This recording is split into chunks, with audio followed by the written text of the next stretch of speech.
دكتور عماد، قبل ما اخش في الفنيات في مباراه اليوم الاهلي والبلديه، عايز تقييم وسام ابو علي كانك راس حربه. هل تقييم من ناحيه التحركات، الضربات الراسيه، ضغط على الخصم، المراوغه، السرعه؟ ده كله اللي بيحتاجه مهاجم النادي الاهلي.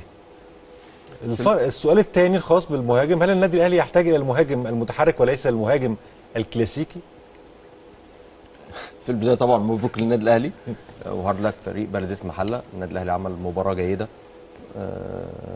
قدر يسجل 5 أهداف، استغل الفرص، استغل المساحات، فدي ميزه تحسب للعيبه وللجهاز الفني.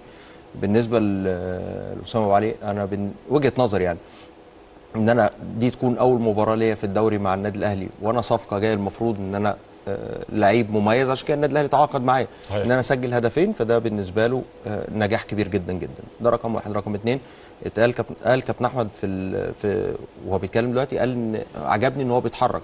انا عجبني كمان ان هو بيتحرك كتير جدا، بيحاول يخترق ما بين الهدف الاول اللي احنا شفناه، اختراق ما بين السيرد باك والباك ليفت، وقدر يستغل المساحه اللي موجوده وسجل هدف.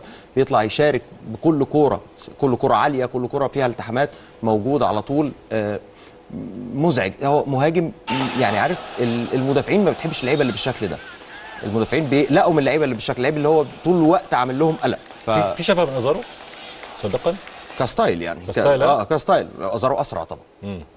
ازارو اسرع، لكن في الاخر كستايل، لا هو ستايل مهاجم، ستايل جيد جدا. كنت بتقول النادي الاهلي محتاج مهاجم كلاسيكي او مهاجم متحرك؟ اصل المهاجم الكلاسيكي ما هو لازم يبقى بيعرف يتحرك، يعرف يتحرك. انا مش هقف في ال 18 كوره هتجيلي، مستحيل. الكوره دي انتهت خلاص، خلصت الكوره. اللي فكره ان انا واقف في ال 18 الكوره هتجيلي في مكاني، ده بقاش موجود.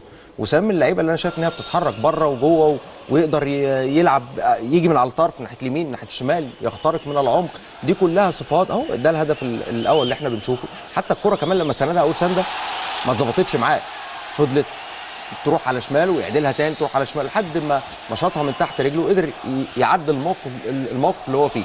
لكن انا بالنسبه لي مهاجم الصندوق زي ما بنتكلم لازم يكون مهاجم متحرك. لازم يكون مهاجم متحرك. خلاص الكره الحديثه دلوقتي الريتم بقى سريع جدا. موديست متحرك؟ لا مودست مش متحرك، لان مودست وضعه مختلف. ان انا عارف انك هتروح الحته دي، لا وضعه والله مختلف. لا. ده الفرق ما بين الاثنين لا بكلمك. لا مودست مختلف عن يعني ده وسام. مباريات وده مباريات. ما هو عشان في فرق في السن. تمام. ياخد بالك، ما احنا لو هنجيب مودست وعنده 25 سنه، 26 سنه، 27 سنه، يبقى مختلف عن سنه 35 سنه. اكيد دلوقتي مودست حركته ابطا شويه. اكيد مودست مش هيجري مساحات طويله. اكيد مودست هيبقى انا ما بيلعب. بتكلمش في التحرك. عفوا شكلك كابتن احمد، ما بتكلمش تحركاته او في السن. انا بتكلم هو مهاجم ما بيطلعش بره الصندوق كتير، تحركاته كتير مش تحت راس الحربه. عشان ده شخص مختلف، يعني تكوينه لعبه او طريقه لعبه مختلفه عن وسام. بالظبط مختلفه عن وسام، زي وليد ازارو. وليد ازارو مش زي مودست. وليد بيجري وبيتحرك بره ال 18. مودست من اللعيبه اللي بتلعب جوه ال 18. هنا لو هنتكلم على الهدف ده لو احنا كنا بنتكلم صحيح. لو انا مكان مودست في المباراه هعمل نفس اللي هو عمله. هستلم واروح قاطم برجل اليمين لجوه وافتح المرمى بالنسبه لي واحطها. هو اتصرف صح والهدف سجله. هي الفكره كلها في معدل الجري ومعدل الالتحامات والحاجات دي كلها. لا طبعا وسام هيبقى في الفتره اللي جايه هو اللي عنده النسبه الاعلى. لا. اسمع بقى التقييم الصح من افضل مدافعين اللي جم في تاريخ الكره المصريه، عماد متعب، وهو بيتكلم على وسام ابو علي. هو بيقول لك مهاجم، ده ستايل مهاجم متحرك سريع يمتلك حاسه التهديف. ده الستايل المهاجم اللي كان بيدور عليه النادي الاهلي، وكاد يكون قريب من وليد ازارو. وان وليد ازارو ممكن يكون اسرع شويه من وسام ابو علي، لكن وسام ابو علي بتحركاته، بضغطه من اول الملعب، بحثته على المرمى من اول فرصه، ده يعوض كتير جدا جدا عن النادي الاهلي اللي فضل فتره كبيره يدور على مهاجم لحد الحمد لله ما لقاه.